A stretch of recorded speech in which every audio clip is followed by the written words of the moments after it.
Okay, everyone, this is Monday, the 12th of February, and we're here for the morning briefing from the Celtic Way. I am Hamish, Tony is here, Ryan is here as well. You guys were both at whatever the stadium is called. What is the stadium called these days? Smysa Stadium, and Tony's been reminding me. I've always been writing St Mirren Stadium or St Mirren Park, but it is the Smysa Stadium. Or Love Street, which of course in this week of all weeks would be very appropriate. How did you enjoy? Did you love your afternoon, Tony? It was better from Celtic, wasn't it? Yeah, I mentioned the phrase green shoots of recovery. There was certainly improvement there yesterday, wasn't there? And a lot of things. And I was pleased that Ida and Diogo started. That pleased me greatly from the off. And there was lots to enthuse about, lots to be more positive about, wasn't there, Hamish? Yeah, there's plenty to talk about as well. Even just talking about those forwards and how we felt that worked. I did think there were things to be positive about, Ryan. It was a game I was really concerned about, given how we've been playing, given the form St Mirren have been in, given that it was a kind of winner takes all cup tie. And to be fair to the team, they answered the questions. They weren't spectacular. I think we can play much better than that. But in terms of doing what they needed to do, it was job done. Yeah, absolutely. A very professional job yesterday afternoon. I was quietly impressed with some of the performances I've seen. At the end of the day, it was all about getting your name in the hat for the next round. Obviously, Celtic playing against Livingston in the next round, a home tie. Can't complain about that whatsoever. But yeah, good performance. Some green shoots of recovery as well with certain players. Good to see some players get back to some sort of form yesterday. And yeah, quite happy with how yesterday went. No injuries, plenty of players get game time. Some players came back from international duty and reacclimatised themselves well. So, yeah, I think it's basically all positives from yesterday in a game that could have potentially been a bit of a nightmare for Celtic. I thought they negotiated it really well. Yes, even just in the chat, guys, I'm sensing a bit more positivity. I think it's important we don't get ahead of ourselves. I still think there were areas of the performance that we can improve. St Mirren had chances in that game, but St Mirren are a decent enough side, and we did the job. This video is brought to you by MPH Group and Navien. Everyone, MPH are Scotland's award-winning family-run all trades specialists. They cover mainland Scotland, and they have a Navien Boiler Promotion for you. You get a free Navien Internet Controller, flexible finance options, and much more, so you can make the smart move with them and sign up. So much to talk about. Brendan Rodgers, we've got the actual game itself. We talk about the game first. Tony, so you got your wish. You got Ida and Kyogo in the same team. Was it a front two? Kyogo was playing deeper. Ida was. What did you make of it? I quite like Kyogo in the 10 role, and I was making a point in the instant analysis that Brendan Rodgers has seemingly stumbled inadvertently onto two things in the last two games. One, that Ida can take a penalty, and two, that Kyogo can play in the 10. And we were saying that he had more touches yesterday over the course of that game than he had in all these accumulative games put together since the restart. He was excellent. He was brilliant at the little shunts, just giving it and going, and first touch, just getting out his feet, getting it out wide, and linking the play. And I really liked him there. And like everything else, when he got a chance, he buried it, didn't he? You don't forget how to score as a striker. That was a difficult one to take. It came across early, but he took it first time, got it on target. I think it went through one of the Smyrna players' legs, but it was still on target, still deceived the goalkeeper, in the net, 15 minutes. And I thought after that, I didn't think Celtic were going to lose it after that. I thought there was an element of real control. I thought they were professional enough. Yeah, I expected Simon to create chances, and they did. But I think they upped it a big bit in the second half and got that second killer goal. And after that, I just thought, right, game management, the manager spoke about that. But I thought Ida, when he was involved, was a handful. Just wasn't involved enough for me. But he looks like a good old-fashioned number 9, doesn't he? Kind of big bustly guy and can hold the ball up. And, but I was pleased enough with his contribution, but even more pleased with Kyogo's contribution. Thought he did really, really well in that role. And seemed to enjoy it. He enjoyed his afternoon, and that's what you want to see, isn't it? Have we stumbled across a solution for this stage that we're at, that Kyogo, I think we'd all agree yesterday, was better than the Kyogo we've seen in recent weeks? However, I still want him playing last man, guys. Yeah. And I know that maybe for Ida that spells the bench, but is it that we've arrived at a solution for the short term, Ryan, but the long term, like Kyogo, still for me has to be that last man? My hope is that he could potentially become that sort of, or he can get the same sort of goals that Matt O'Reilly was getting in the first half of the season, being that last man running into the box, late darts, because he's not getting marked, or the St Mirren players didn't know how to mark him on the day because he was moving about so often.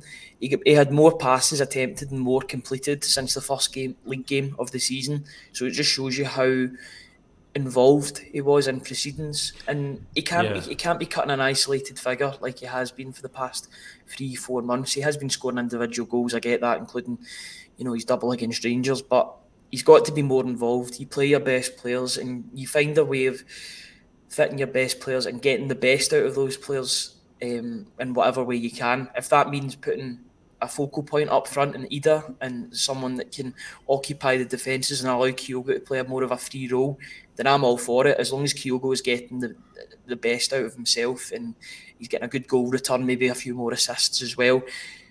If he's playing well, then I've got no problem with him playing in that number 10 role. I just don't want it affecting other players as well negatively. Not to talk about the negatives, but I thought Matt O'Reilly struggled again yesterday. Seems a lot of people have had conflicting views on that, but Kyogo was doing a lot of the things that maybe Matt O'Reilly was doing in the first half of the season. So if you can find a way of working those two into the attacking midfield / forward line, then I'd be all for it. But as long as you can get Kyogo scoring, contributing, and making passes and making good runs, and then I'm all for him playing in that deeper role as long as he's involved. I don't know if you guys agree. I felt Callum McGregor was imposing himself more on the match yesterday than he has in recent matches, and I think it was in part due to that midfield being different and Kyogo operating in different areas to maybe where Bernardo would. It was almost as if there was more space for McGregor and less attention from the opposition on McGregor, and I really felt he kind of ran that game, and obviously Tony has that pass for the first goal. Oh, tremendous pass, isn't it? I said it was very Paul McStay-esque type pass. I thought just opened up everything and split the St Mirren defence asunder, didn't it? And Palmer, Ryan was talking about the assist before the assist, but which is exquisite. But Palmer did really well too. Seeing the space, exploiting that space, and then getting the early ball in. He did look with up his left foot. Yeah, so he's picked Kyogo out. And see, when you play football like that and it's done right, the early ball in, it's very hard to defend against. And Celtic scored. It was a cracking three-man move for the goal, and everything about it was brilliant. McGregor's pass, great old-fashioned wing play by Palmer. Getting to the byline, looking up and seeing the player coming in and just squaring it and saying, have a bit of that. Kyogo doing the rest. So it was a wonderfully worked goal, and I was really happy. But I agree with you. I thought Callum McGregor was bossing it for that period of the game, and he looked.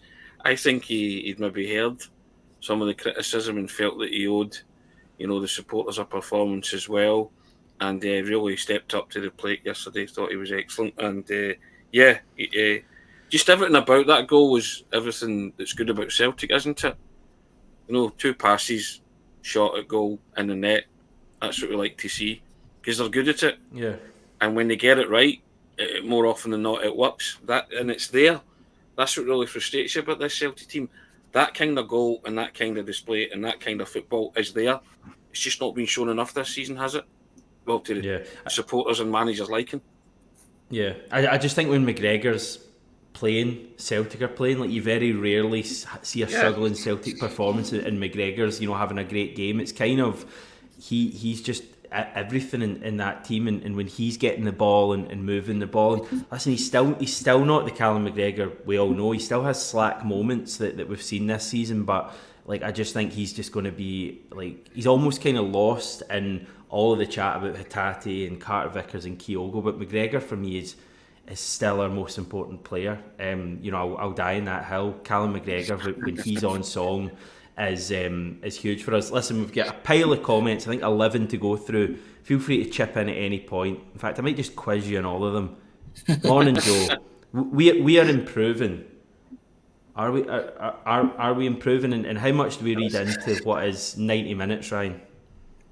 I think that you can see the improvements. The fact that it didn't really feel like that. I think the past couple of games before this St Mirren game against Aberdeen and Hibs respectively, they were like basketball games. There was no control in the middle of the park. It felt different yesterday. They felt as if, apart from maybe a combined 10 minutes of the game, 10 minutes in full of the 90 minutes, I would say the game was not on a knife edge, but you know, there was to and fro. But for the most part, Celtic were pretty dominant, and the midfield was doing its job and keeping that control, which was good. It shows that they've maybe fed off what they got at the end of that Hibs game. You know, the late penalty. You've seen the players go over to the fans and really enjoy that, and the players seem to enjoy it at full time as well. Callum McGregor was front and centre alongside Joe Hart. They seem to be really feeding off the crowd at the moment. I think there's been quite a few false dawns this season, because you think that they've turned a corner and then they'll regress a bit. You're just hoping that this is now the corner that they need to go through for the rest of the season. This is the beginning of the rest of the season, and that they can really impose themselves on both remaining competitions that they're in. But yeah, I think there's a lot of positives to be taken from a 2-0, clean sheet, Joe Hart playing well again, 2 good goals, and those green shoots of recovery, just not just the first goal but the second goal, they all get made because of 2 really good crosses into the box from Lewis Palma, and he takes them early. It shows that he's getting coached well and he coached better, and he's listening. I enjoyed his performance yesterday, because he can be a frustrating figure. Yes, he does still do frustrating things, but you know, those like 2 crosses yesterday in particular. I've not seen it again, but I'm presuming it was a bit of a dive. But yeah, I think that's the only negative you can probably talk about for his performance. I thought he was back to somewhat near his best yesterday, because he is a good player. You don't become a bad player overnight. His form's been up and down recently, but he showed that he's got a bit of character, and he showed that he can definitely cut it in this team. Jez is enjoying a more upbeat winning Monday feeling. Keep that going, hopefully. Pete likes big Ida, good old fashioned back to goal number 9 by the looks. And we had one moment yesterday, Ida, when he kind of completely skinned someone, and I think it just got deflected into the side net. And I mean, that would have been a hell of a goal if he'd have scored that. That's what I liked about him, but he wasn't in the game enough to do that. You know, when he did that, I thought, right, great, go on, big man, you're bang at it here. You know, it's a matter of time before you turn somebody again, skin somebody again, and maybe scored. But it didn't happen. But these are the kind of things I like to see him. He's still settling in, still getting used to his teammates and the way they play. So but I'm liking, there's certain things, pointers that you think to yourself, this guy can play. He's got something about him. So here's hoping. I turned to Ryan and said, I want him to score from open play, didn't I? After that moment, I said that was my thing. I said I'm desperate for him to score from open play, so that he just doesn't get labelled as penalty taker or target man, because he showed some real nifty footwork to fashion that chance, and as you say, it was just deflected into the side net. So, but I'm liking that. It shows a bit of confidence as well, and once he gets into the swing of things, he will score from open play. There's no doubt about that. He looks like a handful, and he actually looks like a very skillful player. So I just want to, and again, go back to it, a real kind of centre forward, somebody who'll take no prisoners, and he'll dish it out and give it. Kyogo not a real centre forward, Tony? Is that what I'm hearing right now, Tony? No, not in the slightest. You know my thoughts on Kyogo playing as a centre forward, a number 9, but if you've got to shoehorn your best players into the team, I say that all the time. And if that's the way Brendan Rodgers is going to play Kyogo, then that's fine. But I still, like you, prefer him to be on the shoulder of the last defender. But I thought he did well in a number 10 role yesterday, so I can put up with it as a stopgap to the end of the season as long as Celtic are successful. and win the If two there's cups one, for grabs. if there's one player that I want to be marked out of the game, it's probably Ida and not Kyogo. Because then, if Kyogo's not getting marked out of the game, it means that he can come on and make an impact, because you'll have that free role to manoeuvre. You know, the amount of passes that he got, it showed that he was involved in the game. Delighted that he got his goal. You know, it was a slightly lucky deflection as well that took it past Zach Hemming, but you know, you've got to be in and around the box to score the goal, and he did. And yeah, delighted that he's back in the score sheet. The only thing I would say is, after the game, Rodgers was asked about the formation, and he did mention the fact that when you're up against a team in St Mirren play with that kind of back five, basically, isn't it? And he said, like, he kind of gave that as one of the reasons for the change. So I just hope that we continue to see that going forward, because I certainly think it worked yesterday. You know, I think it was more effective than we would have been had he not done that, if that makes sense. I'm still not sure it's like the long-term plan, but I almost feel at the moment, like, I feel like, to be honest, forget about long-term Celtic right now. Forget about it. This is about winning this league and winning this cup, and then in the summer, you know, we'll see what we're doing. Robert saying winger result and performance. Although Dyson scored, his delivery and wing play really needs to improve. I think the winger, John, talking about wingers as well, saying work to be done on our wingers. Bernabe had a very good game. Bernabe was good. I don't know why he was the only player on the pitch with wet hair, but some wet look gel on the go, but he actually was decent. Yeah, really important in the lead up to that second goal, making that decoy run that allows Palmer to just get that space, that half a yard of space to put the ball into the box, because he is getting marked by two players at that point. Bernabe then takes one of them away from him. But I thought his overall game was good yesterday. You know that you've got to take the rough with the smooth with Bernabe. I think he's going to make quite a few mistakes, much like Maeda. I think Maeda gets looked at differently than other players for his mistakes, because there are a lot of shortcomings in his game. I think that Bernabe maybe needs to get looked at in the same light in that regard. But the majority of what he did yesterday was positive. There was a point where it looked as if he was taking on the whole St Mirren team, and he beat about three players. First time we've ever seen that from him, genuinely, and I mean that in the nicest possible way. What is it, best part of 2 years, and that's the first time I've been like, wow, this guy can actually like dribble with the ball. Yeah. If Rodgers can make a player out of him, then I'll be delighted, to be honest. I'll be giving up. I've got to be honest, Hamish, right? I don't think he's a defender. I think he'd be an excellent winger, right? I really do. He's not a defender, right? Because he can. I use that in the player ratings. I said I use that term really loosely. A defender. He can beat a guy lovely, as you've seen. Now, see if you can do that out wide. Surely you'll be able to sling a ball in as well. You know, and he's got ability. It's definitely there. But see, as a defender, he's a liability. A couple of times he fell, and a couple of times he played his fellow defender's shot with a 6-yard pass. So I'd get him away from the danger area and put him as far away from his own goal as possible, and see if he can cause havoc. And see if he can cause havoc down the wing. Because I think, again, you could inadvertently stumble upon something here and say to him, "You stay away from there, because you're more bothered than what you're worth." But see up there, cause as much havoc as you want, and I think because he can beat a player, he's got that. He can take it with his left foot, and he can skin people lovely. It's only when he starts to think, all right, I beat 2 or 3, where do we go?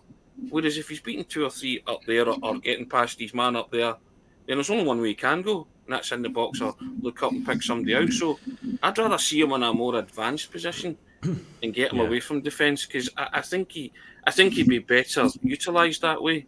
And yesterday, as Ryan says, rough with the smooth, isn't it, with Bernabe? You just don't know what you're getting, but he can do things. Yeah, he's that left side is mad. Maeda and Bernabe, it's two of the most peculiar sort of play styles I've seen in recent memory. When talking about Celtic or watching Celtic, and you've got both of them in the same team at the same time. It's every action, every pass, as Tony says, is an adventure, and it certainly is that with those two. I think Greg Taylor will be coming back in for a game against his old side at the weekend, judging from Rodgers' comments. Bernabei still doesn't have a future at Celtic as far as I'm concerned, but yesterday was the best I've seen him probably. A few people talking about Joe Hart, Des Harkin. You feel Joe Hart wants the team to go all the way with the double. John saying big Joe Hart, outstanding, world class save. That save from Gogic was a good save. It was kind of one you didn't realise at the time, but when you saw the replays, and I think Celtic even posted like a still image, and I think it's kind of his wrist almost, like it's a proper kind of strong arm, and to get down there. Joe Hart's playing really well at the moment, and I feel like he's kind of dragging us forward a bit, and he's going to be a huge player, between now and the end of the season. Doc Boy, things looking brighter this morning. I think we're turning the corner. Hatate and CCV back soon, hopefully. I think the latest is Taylor back for Kelly, CCV a couple of weeks away. I reckon Alistair Johnson, it sounds like they don't really know. I think there's kind of precautions and stuff they have to take care of there. I would say you're looking at probably 2-3 weeks, maybe longer for Alistair Johnson, and Hatate kind of after that, or maybe around that time as well. So we've got players coming back. My ball thinks it was a stress-free game, first one for a while. Probably true. Well, Bucky Thistle was stress-free, wasn't it? But apart from that, Ross is praising Calmac. What did you make of the stuff after the game from Brendan Rodgers? The narrative. What did we make of this? I saw you were chatting to him, Tony, and you were trying to put forward the idea that maybe there isn't just a narrative formed without Celtic doing well, and he kind of was coming back a bit. I asked him about the narrative that he was talking about. That was my question to him, and he gave me a name check again, which was also very pleasant and very nice. You always seem to do that, but thank you, Brendan. But yeah, I just sort of say that narrative coming in that he speaks about, talking the team down and crisis type thing, that Celtic have won 8 and drawn one of the last 9.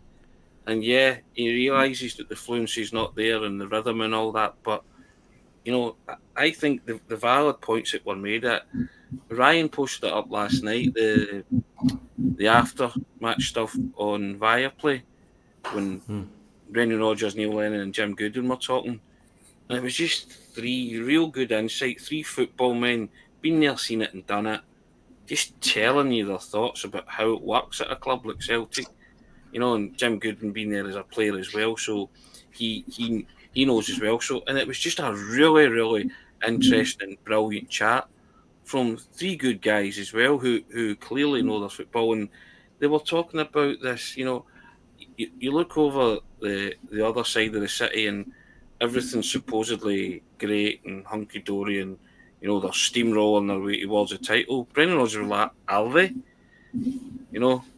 We're a good side. Don't ever forget that. We've had key players missing for long periods of this season, but see when they come back, and they're gradually coming back, we'll have our day. It was real fighting talk stuff from Brendan Rodgers, and I think Neil Lennon and Jim Goodwin were just making that point as well, that football's not so straightforward. There is context needed. There's also realism needed, and I think they were just sprinkling that with a dash of context and a dash of realism. Yes, Celtic aren't firing on all cylinders, but they're still getting results. And then they've still got the business end of the season to come to add, some swashbuckling performance and amongst that. And I think Brendan Rodgers was just leaving that hanging there, saying, you can write your narratives all you want. This team ain't done yet. And wait till these guys come back, and wait till we hit a bit of form, because it's in the post. Because he saw it yesterday, that it was better, it was an improvement, but there's still a greater improvement. And if Celtic can hit any kind of stride before now and the end of the season, I still say they're favourites to complete a Scottish Premiership and Scottish Cup double. I really do. Yeah, it's something he's been hinting at a bit recently after games, that this narrative. Yesterday was the first time I think he's gone all in on that. I must say I don't agree with everything he says. I don't think people have invented this this narrative. I do think Celtic have been disappointing overall this season, but I don't have an issue with Brendan Rodgers thinking that way, if that's what's going to give him and his players a boost. And it seems like he's trying to kind of get that siege mentality going. He was asked about that, Ryan, wasn't he? And he kind of backed off on that. He said, no, actually I look at the facts and that's the way I motivate myself. But I think he is. I'd be surprised if he isn't in that dressing room going, people are writing you off, go and prove them wrong. And I don't have an issue with that at all. Not got to give them ammunition to work with, and if people are writing them off, there has been loads of people writing off Celtic this season, and they're half right because the performances haven't been up to scratch for large parts of the season. But as I said with Palma, and like I said with the rest of the team, you don't become bad players overnight. These are still good players that can turn a game at any moment. I'm just hoping that they're treating every single game from now until the end of the season, whether that be in the Scottish Cup or the Scottish Premiership.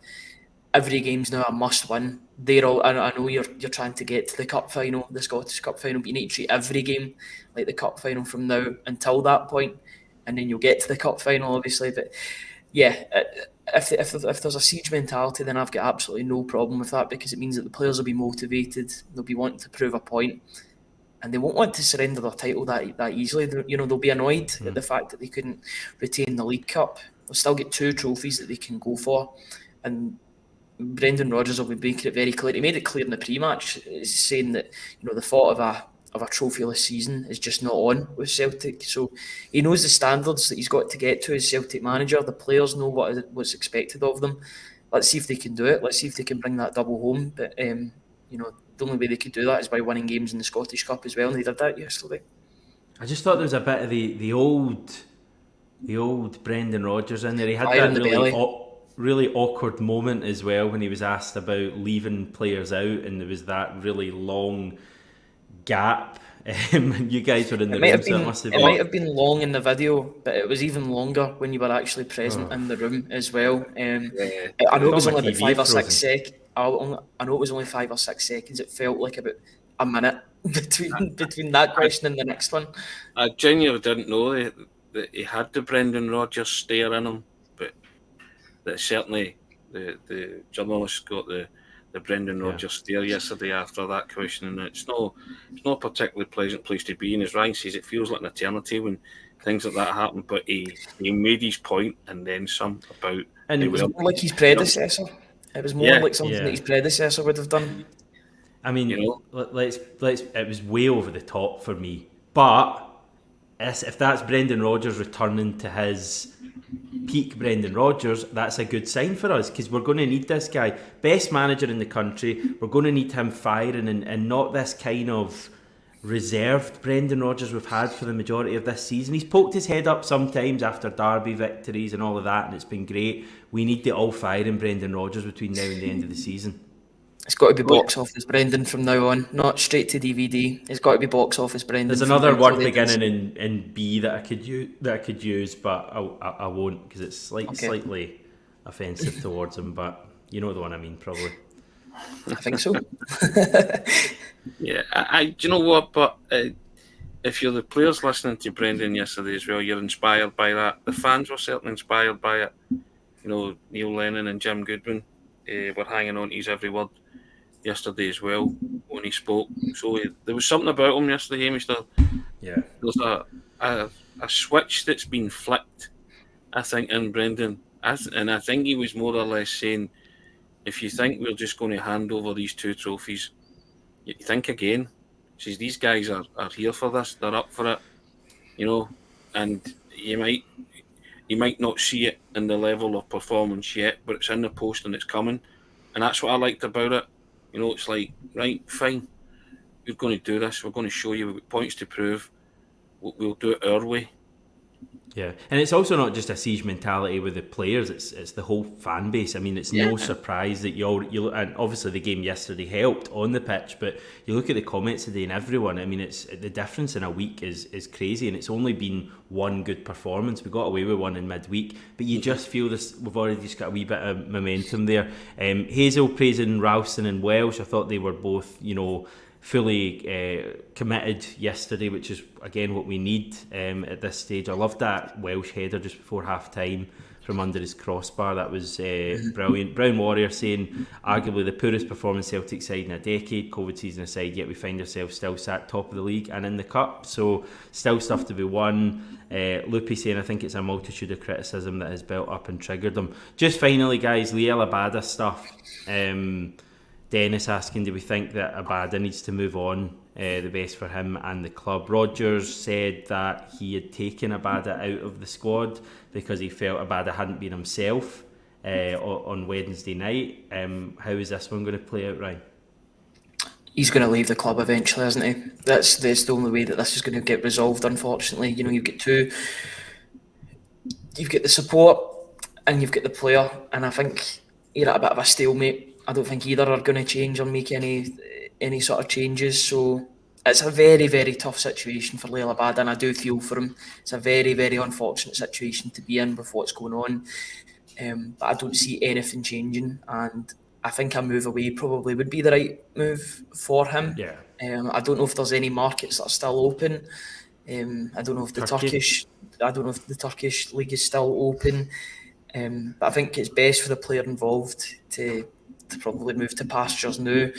It's disappointing. I thought he would have went in January anyway. The fact that he stayed at the club made me think that maybe his mind was in a better place. But that game on Wednesday, you could see that he just was not himself at all. He was quite woeful when he came on Wednesday night, like noticeably bad. You know when players are just, when a player is trying to do well. And I'm not saying that Abada wasn't trying to do well, but everything that he was doing seemed to either give the ball away, or he was wasteful in possession, or he couldn't get shot on target or something like that.